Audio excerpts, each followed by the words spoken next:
Hay historias que parecen sacadas de una película, y esta es una de ellas. Hoy vamos a meternos de lleno en un relato de la antigua Grecia que, de verdad, parece un thriller filosófico. Es la historia de un número, un simple número, tan revolucionario que, según cuenta la leyenda, costó una vida. A ver, pensemos en esto por un segundo. Un mundo donde el conocimiento no es algo bueno, no es una luz, sino todo lo contrario, una carga pesadísima, y donde una simple ecuación podía ser vista como una herejía, una tan pero tan grave que te costaba la vida, literalmente. Y esa es la pregunta clave, ¿no? ¿Qué clase de verdad matemática puede ser tan peligrosa? O sea, ¿qué fue lo que descubrieron que hizo temblar los cimientos de toda una civilización hasta el punto de que la única solución fuera, bueno, silenciarla con la muerte? Pues vamos a ver de qué se trata. Bueno, para empezar, la leyenda nos lleva al medio del océano. Y ahí es donde conocemos a nuestro protagonista, una figura que es, a la vez, trágica y, la verdad, fascinante. Se llamaba Hipaso de Metaponto. Y ojo, no era un enemigo del Estado ni un ladrón, nada de eso. De hecho, era un miembro súper brillante de uno de los grupos intelectuales más influyentes de la historia.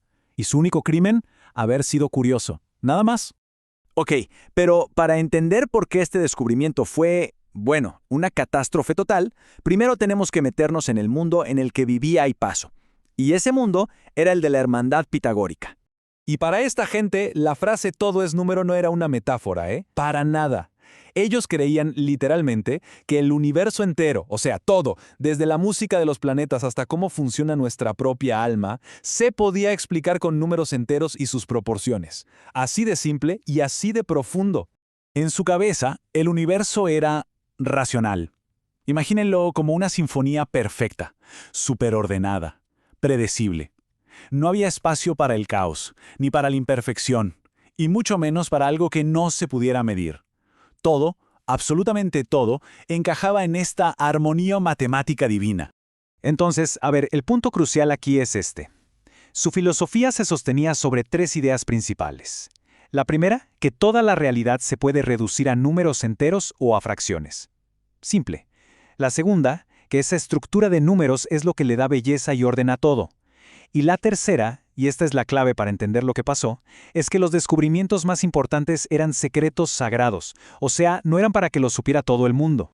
Y es justo aquí, en este mundo que ellos veían como perfecto, como un orden absoluto, donde Hipaso encuentra una pequeña grieta. Una que iba a hacer que todito se viniera abajo.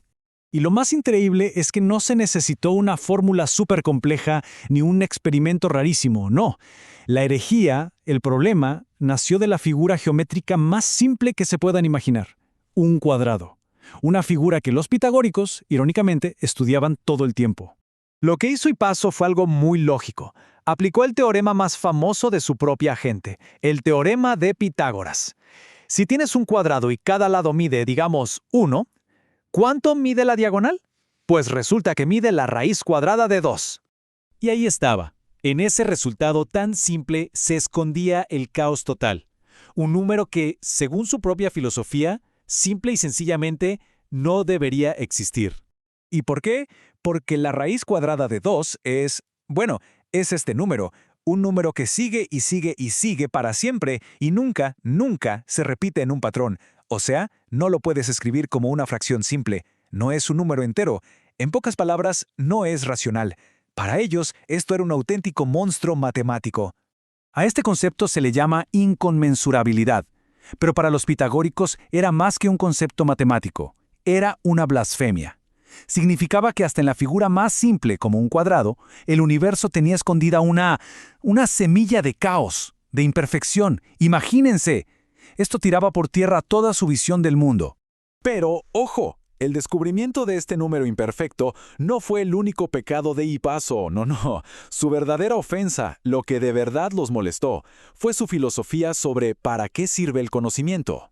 Resulta que también se dice que fue el primero en explicar cómo construir un dodecaedro, que es una de esas 5 formas perfectas. Para la hermandad, esto era geometría sagrada, un secreto que tenía que guardarse bajo 7 llaves. ¿Y qué hizo Hipaso? Pues todo lo contrario, fue y lo publicó.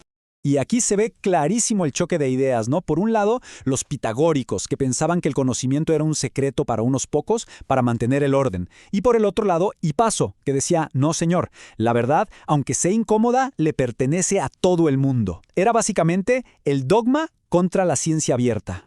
Así que, con sus descubrimientos por un lado y su creencia en que el conocimiento debía ser libre por el otro, Hipaso, sin saberlo, selló su propio destino.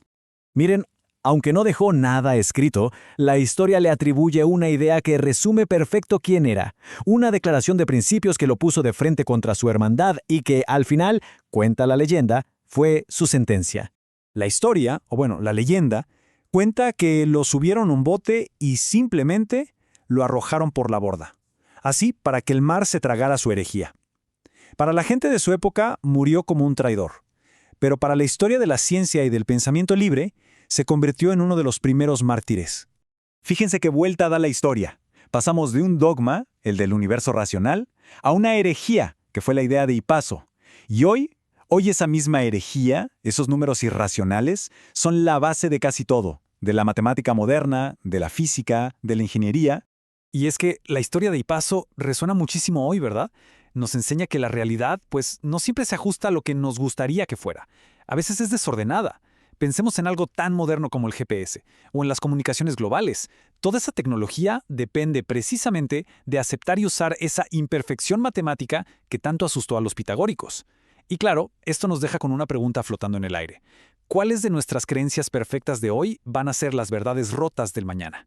Porque la búsqueda de la verdad, como nos enseñó Hipaso con su vida, a veces exige tener el valor de romper con las ideas que nos dan seguridad.